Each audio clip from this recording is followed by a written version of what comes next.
நடிச்சிருந்தேன். Okay. இப்போ நீங்கள் அந்த உங்க கூட ஒரு டீம் இருந்தாங்க அப்படின்னு சொன்னீங்களா, அவங்கெல்லாம் திரைத்துறை சம்மந்தப்பட்டவங்களா? எல்லாருமே நம்ம சினிமா பீப்புள்ஸ் தான். ஒருத்தர் நடிக்கிற டிபார்ட்மெண்ட்டு, அதுக்கப்புறம் இதில் தன்னார்வா வந்து ஒரு 2 பேர் சேர்ந்துக்கிட்டாங்க. அவங்க வந்து ஒருத்தர் இன்டீரியர் டெக்கரேட்டர் ஒருத்தர், அப்புறம் இன்னொருத்தர் வந்து கம்ப்யூட்டர் ஃபுல்லாக ராஜான்னு சொல்லிட்டு அவர் கம்ப்யூட்டர் ஃபுல்லாக ஆர்கனைஸ் பண்ணுறாரு. ஸோ அவர் வேறு டிபார்ட்மெண்ட். அவங்க 2 பேர் மட்டும்தான் வெளியிலேருந்து ஆர்வமாக வந்தவங்க. இது எல்லாமே நம்ம டீ கடை ஏரியாவில் சினிமாக்காக வெளியூர்லேருந்து வந்து வாய்ப்பு தேடி நடிக்கிறவங்க, இயக்குனர் டிபார்ட்மெண்ட், ஆர்ட் டிபார்ட்மெண்ட்டில் இருக்கவங்க. ஸோ அவங்க எல்லாருமே கலந்து பண்ணிருக்கோம் 5 வருஷமா.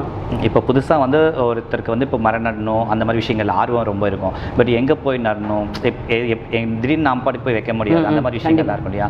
அவங்களுக்கு எப்படி நீங்கள் கைட் பண்ணி? அது இங்கே தான் அந்த மாதிரி பண்ண முடியாது. நம்ம ஊர்லேன்னா கண்டிப்பாக நிறைய இடம் இருக்கும், நம்ம வீட்டு வாசல்லே நிறைய வைக்கலாம். இங்கே எப்படி வைக்கிறதுனா இங்கே ஃப்ளாட் சிஸ்டம் நிறையா இருக்கனால, ஸோ அங்கே வச்சு அவங்க திட்டுவாங்க, இங்கே வச்சு அவங்க திட்டுவாங்க. நாங்கள் எப்படின்னா மோஸ்ட்லி இந்த மரம் வைக்கிறதுக்கு முன்னாடியே நம்ம அமைப்பில் செந்தில்னு சொல்லி அவர் தான் எல்லாத்தையும் ஒருங்கிணைப்பாளர் எல்லாருக்கும். அவர் போய் முதல் நாளே ஏதாவது ஏரியாவில் கடை முன்னாடி தான் கேட்டு வந்துடுது. ஏன்னா வீட்டில் இருக்கவங்க கூட ஃப்ளாட்டில் இருக்கவங்க அந்த வீட்டுக்காரங்க மட்டும் இந்த வீட்டுக்காரங்க ஊற்றுறேன்னு நினைப்பாங்க. பட் கடைக்காரங்கன்னா அவங்க வாசல்லே இருக்குன்னா கண்டிப்பாக அவங்க ஒரு டப்பா தண்ணி ஊற்றுறது பெரிய விஷயம் கிடையாது. ஸோ அதனால் என்ன பண்ணோம்னா மரம் வைக்கிற அன்றைக்கி அவங்கள தான் வர வச்சு அவங்க கையாலே வைப்போம்.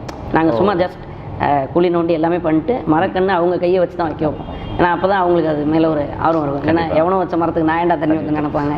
ஸோ அதனால் அவங்கள தான் வச்சு பண்ணுவோம் நாங்கள். ஓகே. இப்போது ஒரு டீ கடை அதை பற்றி சொல்லியிருந்தீங்க, நிறையா கலைஞர்கள்லாம் அங்கே இருப்பாங்க அப்படின்னு சொல்லிட்டு. அந்த இடத்த பற்றி அங்கே நடந்த ஏதாவது விஷயங்கள்? நிறையா இருக்குது. அதாவது என்னென்னா பொதுவாக வந்து இந்த ஆஃபீஸ் அட்ரஸை ஷேர் பண்ணுறது மெயினாக அங்கே அதுதான் ஒரு ஹப்பு மாதிரி எல்லாருக்கும். ஸோ இங்கே வந்தால் கண்டிப்பாக ஒரு 10 ஆஃபீஸோட அட்ரஸ் கிடைக்கும். இங்கேருந்து நிறைய பேர் வாய்ப்பு தேடி போகலாம், யாருக்காவது வாய்ப்புகள் கிடைக்கும் அப்படின்றதுக்காக ஒரு அந்த இடம் அப்படி தான் அமைஞ்சது.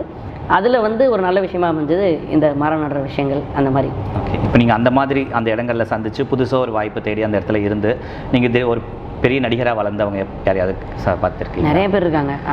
அந்த இடத்துல இருந்து தான் வந்து சூரி வந்தார். ஓகே. அதுக்கப்புறம் விஜய் சேதுபதி சார், அவரும் நாங்கள் அந்த சாலிகிராம் ஏரியாவில் தான் அங்கே தான் வருவார். அங்கே தான் ஆஃபீஸ் அட்ரஸ்லாம் கலெக்ட் பண்ணிட்டு நல்லா போயிருக்கோம் ஆஃபீஸ்லாம். ஸோ அதுக்கப்புறம் ராமதாஸ், முனிஷ்காந்த், அப்புறம் காளி வெங்கட் எல்லாருமே அந்த டீ கடை அந்த ஏரியா ஹப்பை சேர்ந்தவங்க தான் எல்லாருமே. இப்போ அவங்களோட வளர்ச்சியெல்லாம் பார்க்கும்போது எப்படி இருக்குது? என்ன சந்தோஷமாக கண்ணு முன்னாடி பார்த்துருக்கோம். கண்டிப்பாக. ஏன்னா என்னென்னா ஒவ்வொருத்தருக்கும் வாழ்க்கையில் ஒவ்வொரு நேரம்னு ஒன்று இருக்கும். ஸோ ஒவ்வொருத்தருக்கும் அந்த டைம் கிளிக் ஆகுதுன்னா அந்த டைமில் அவங்க மேலே போய் தான் செய்வாங்க. ஸோ அது ஒரு சந்தோஷமான விஷயம் தான்.